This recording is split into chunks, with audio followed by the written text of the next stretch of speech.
జ్యోత్స్న వాళ్ళ అమ్మ అయితే దీపని ఇంటికి రమ్మని అయితే పిలుస్తూ ఉంటుంది. ఇక దీప ఏంటి కారణమో చెప్పు దీప, నువ్వు ఇంటికి బయటికి వెళ్ళిపోవడానికి కారణం ఏంటి అని అయితే అంటూ ఉంటుంది. ఆ మాటలకి దీప అయితే ఏం మాట్లాడకుండా చూస్తూ ఉంటుంది.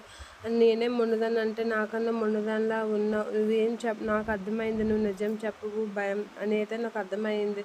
సరేలే, నువ్వు చెప్పకపోయినా పర్వాలేదు, కానీ నేను ఒక విషయం చెప్తాను విను అని చెప్పేదా అంటూ ఉంటుంది. ఇక కార్తీక్కి జ్యోత్స్నకి పెళ్లి చేయాలనుకుంటున్నాం, నువ్వు లేకపోతే ఎలా, నువ్వు నా కూతురు అని నేను ఫీల్ అయ్యాను.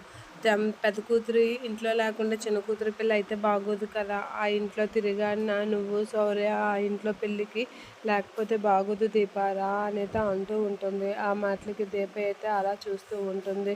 అయినా నువ్వు వచ్చి నువ్వు మాకు పనులు అవన్నీ హెల్ప్ చేసి నువ్వు అండగా ఉండు దీప అనేది చెప్తూ ఉంటుంది. ఆ మాటలకి దీప అయితే రావడం అవ్వదు అని అయితే చెప్పేస్తూ ఉంటుంది. అలా చెప్పగానే అలా ఎలా చెప్పేస్తావు దీప, నువ్వు రావాలి అనేది నా నిర్ణయం, నువ్వు రాను అనేది నీ నిర్ణయం, నీ నిర్ణయాన్ని మార్చుకుంటావో ఏం చేస్తావో నీ ఇష్టం, నువ్వు రావాల్సిందే అని నేను ఖచ్చితంగా చెప్తాను అనేది అంటూ ఉంటుంది. ఆ మాటలకి దీప అయితే ఏం మాట్లాడకుండా అలా చూస్తూ ఉండిపోతూ ఉంటుంది.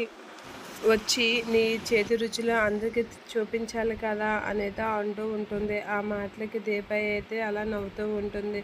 నువ్వైతే వచ్చి తీరాలి అని ఖచ్చితంగా చెప్తూ ఉంటుంది జ్యోత్స్న వాళ్ళ అమ్మ.